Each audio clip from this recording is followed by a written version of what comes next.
Bonjour, je suis Nadège du blog Vegan Bio et de la boutique Market Veg.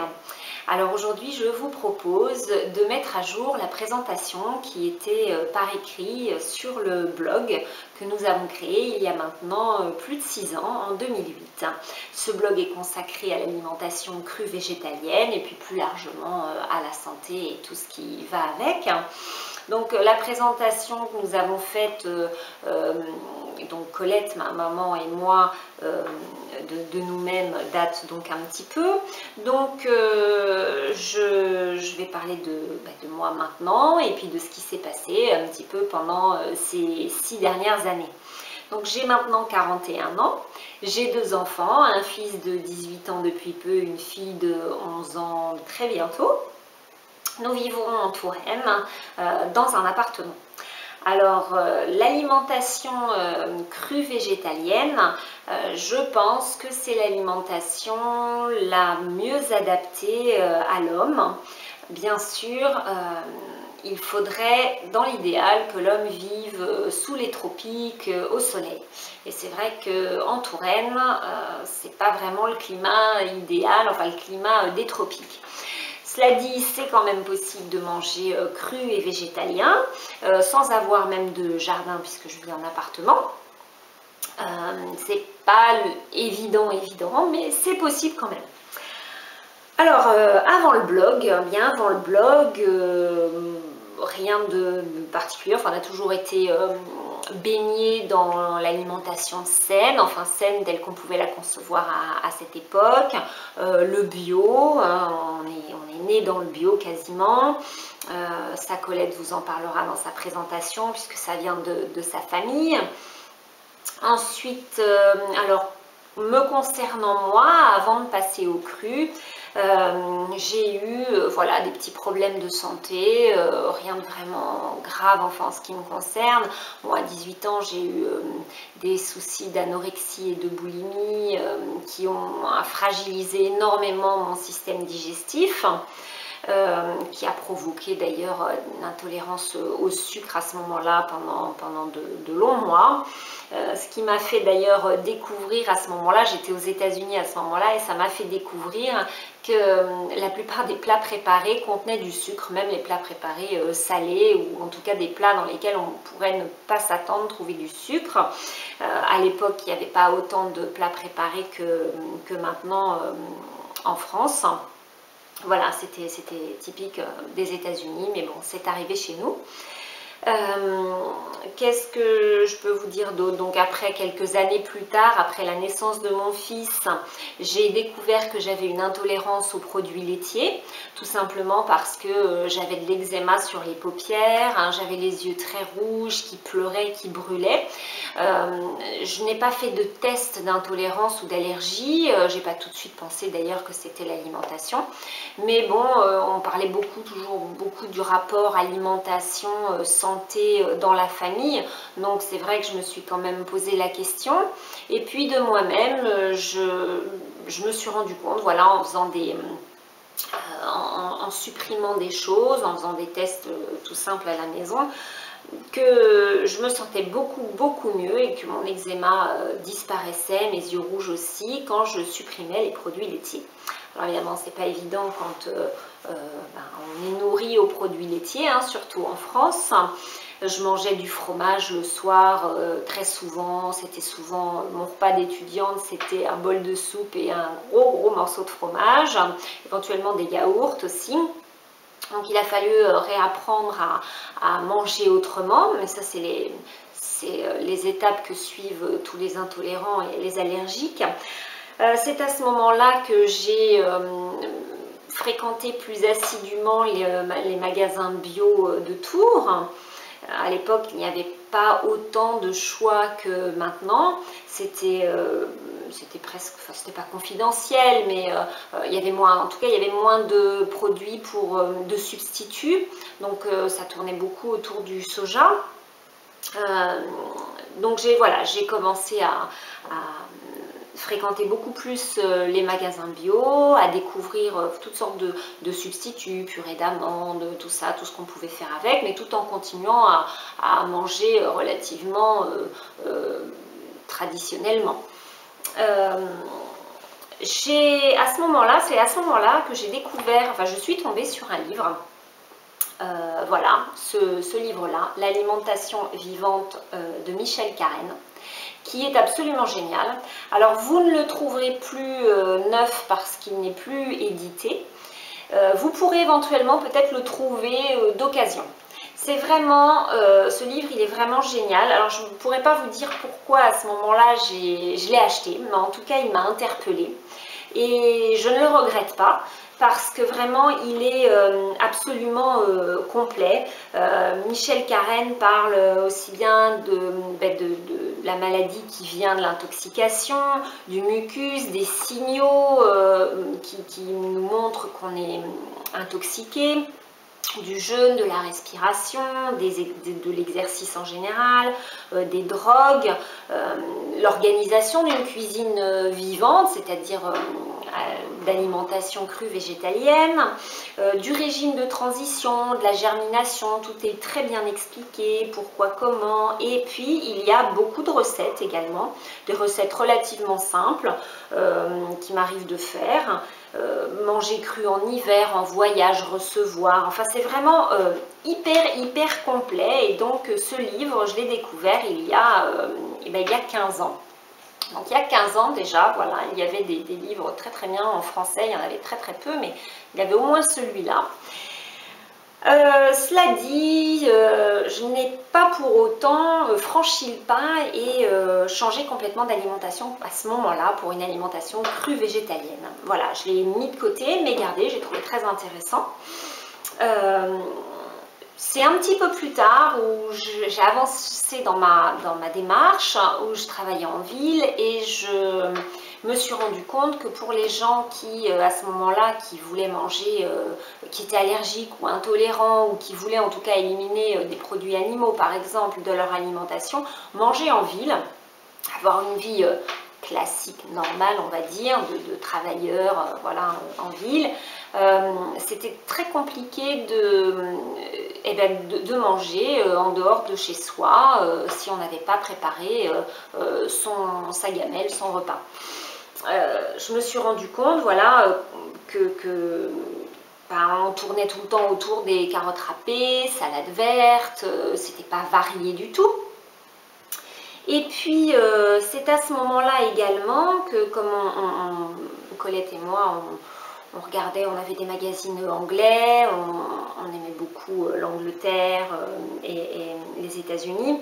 On a découvert tout ce qui se faisait dans ces pays-là déjà pour les intolérants et les allergiques, des gâteaux sans gluten. À l'époque, il y a à peu près 10 ans peut-être, il y avait quasiment rien en France. Nous avons... moi, j'ai redécouvert un petit peu le cru, toujours à travers Internet et les blogs ou les sites anglo-saxons, parce qu'en France, à ce moment-là, il n'y avait rien. La seule alimentation crue que l'on connaissait, c'était l'instinctothérapie, qui ne nous parlait pas particulièrement parce que même si le principe est très intéressant de se nourrir à l'instinct, je suis persuadée que pour la majorité d'entre nous ça n'est pas possible parce que nous avons un instinct complètement perverti par la pollution, par nos façons de vivre et de manger. Tout simplement, il suffit de mettre un buffet de fruits et de légumes d'un côté et un autre buffet de plats préparés, cuisinés, avec des odeurs, enfin tout ça. Et je suis sûre que même si quelque part, au fond, on peut se dire que c'est plutôt les fruits et les légumes qui seraient bons pour notre santé, on va forcément être attiré par les plats préparés. Donc je pense que cet instinct, il peut se retrouver, mais il faut un certain temps et du travail avant. Donc aller directement vers ce genre d'alimentation, c'est en tout cas pas à la portée de la majorité d'entre nous, je pense. Donc Voilà, à ce moment-là est venue l'idée de créer un point restauration pour justement pallier à cette, comment dire, à ce manque qu'il y avait à Tours, hein, de restaurants végétariens. Donc on voulait ouvrir un point restauration où on aurait le choix entre des plats végétariens, des plats végétaliens et également des plats crus pour montrer à la majorité toutes les gastronomies possibles et qu'en cru on pouvait manger autre chose que des carottes râpées. Bon, cela dit, le projet n'a pas pu aboutir complètement parce que nous n'avons pas trouvé le local qui convenait.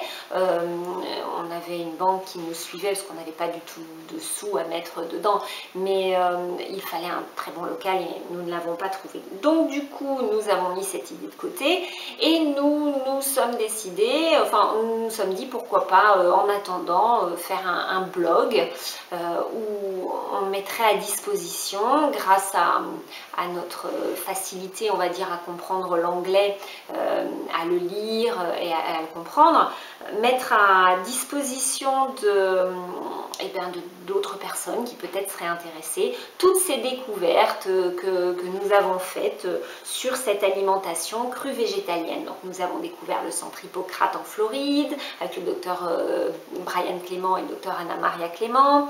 Nous avons découvert le centre Tree of Life et le docteur Gabriel Cousins. Matt et Angela Monarch, bref, on a découvert vraiment qu'il y avait aux États-Unis et même en Angleterre et en Allemagne beaucoup de crudivores, enfin végétaliens crudivores, beaucoup d'informations, des études faites par des médecins. Mais alors en France, c'était le désert, il n'y avait rien du tout, il n'y avait pas de blog. Le blog, il y avait un petit peu sur le végétalien, ça commençait bien à prendre de l'ampleur, mais pas du tout le cru. Donc voilà, nous nous sommes décidés à partager toutes ces informations et nos recettes, nos astuces, enfin tout ce qui nous semblait bon à partager, tout ce qu'on avait envie de partager sur notre blog. Alors pour en revenir à moi personnellement, alors au quotidien, je ne mange pas à 100% cru. Je dirais que la plupart du temps, mon alimentation est à 80% crue, alors plus ou moins. C'est pas l'alimentation crue végétalienne n'est pas une religion non plus. Donc si je mange moins de cru, eh bien c'est pas grave. Faut surtout pas culpabiliser par rapport à l'alimentation, parce que ça, il n'y a rien de pire.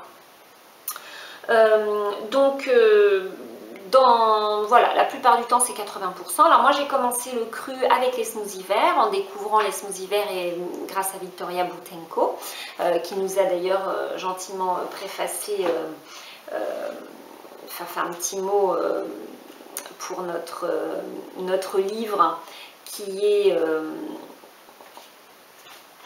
Les incroyables vertus des smoothies verts, voilà, que nous avons écrit quelques années après la création du blog. Alors moi je me suis mise comme ça, en fait j'ai changé mon alimentation grâce aux smoothies verts. D'abord tout doucement parce que j'étais accro à mon pain grillé, à mon petit déjeuner classique, et puis petit à petit le palais, le corps a changé, s'est habitué à cette alimentation crue végétalienne, et donc j'ai eu envie de manger encore plus de cru, et ça s'est fait très progressivement pour arriver à peu près, je vous dis, à 80%, avec des fois plus, des fois moins. Ça dépend de beaucoup de choses en fait. Alors mes enfants ne mangent pas cru, et puis il n'est pas question de les forcer parce que je ne pense pas que l'alimentation, enfin qu'il faille, comment dire, forcer les gens à changer leur alimentation, c'est pas la solution. À mon avis, le plus efficace, c'est de montrer l'exemple et de beaucoup expliquer. Donc c'est ce que je fais avec mes enfants, je leur explique beaucoup le pourquoi du comment de mes choix. Actuellement, donc en plus, c'est pas, enfin voilà, manger cru, c'est pas toujours évident. Je pense que la plupart des gens sont comme moi. Moi, je travaille 60 heures par semaine. J'habite, sans parler de la gestion de la maison et des enfants. Je suis seule pour élever mes enfants. J'habite en ville, en HLM, donc c'est pas les conditions tout à fait idéales hein, pour vivre sans stress, voilà, et sainement. Toutefois, on peut y arriver avec des astuces. sans stresser, toujours très important. Déjà les smoothies verts sont une très bonne façon de manger plus sain et plus de cru. Qu'est-ce que je peux vous dire d'autre sur moi? Donc mes enfants ne mangent pas cru, on mange donc le matin je mange en général un smoothie vert, 1 litre de smoothie vert. Dernièrement, donc mon alimentation a beaucoup changé avec les années. Dernièrement je commence ma journée avec 1 litre de jus. Du coup je suis arrivée vers les jus, et donc là je commence par 1 litre de jus. Un peu plus tard, j'ai un smoothie vert, et puis après, encore plus tard, en général pas à midi, parce qu'à midi, je n'ai pas faim, donc c'est un petit peu plus tard, j'ai une grande salade ou des pâtés crus, enfin voilà, toutes sortes de choses. Il y a du choix dans l'alimentation crue végétalienne. L'après-midi, éventuellement un fruit ou un petit gâteau cru, voilà. Et le soir, en revanche, donc là c'est souvent cuit, l'entrée est très souvent crue, des crudités toujours en entrée, enfin très souvent en tout cas, mais le reste étant soit végétarien cuit, soit végétalien cuit, parce que les enfants voilà, ne sont pas mangés à la cantine, ils ne sont pas particulièrement habitués, je leur fais goûter des choses, voilà. Ma fille en plus est née avec des troubles autistiques, donc c'est vrai que ça n'a pas été facile tous les jours. Les enfants autistes ou qui ont des troubles autistiques ont souvent des problèmes vis-à-vis de la nourriture.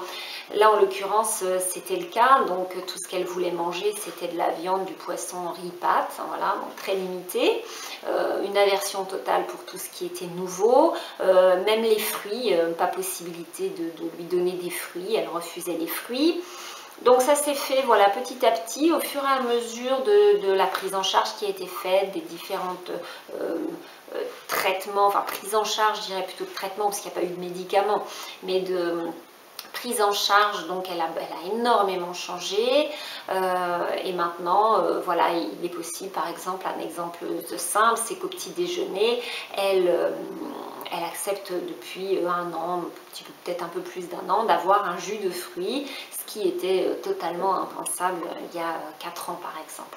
Donc voilà, maintenant elle a pris goût à goûter des nouvelles choses, même à goûter du cru, elle a beaucoup moins peur de la nourriture, donc voilà un progrès phénoménal. Le tout, voilà, c'est simplement de parler beaucoup de l'alimentation, d'expliquer nos choix, je pense, d'expliquer d'où viennent les choses aussi, parce que je pense que maintenant, les enfants, on leur explique pas assez d'où vient leur nourriture, hein, comment elle a été faite, leur expliquer le bio, l'environnement, tout ça.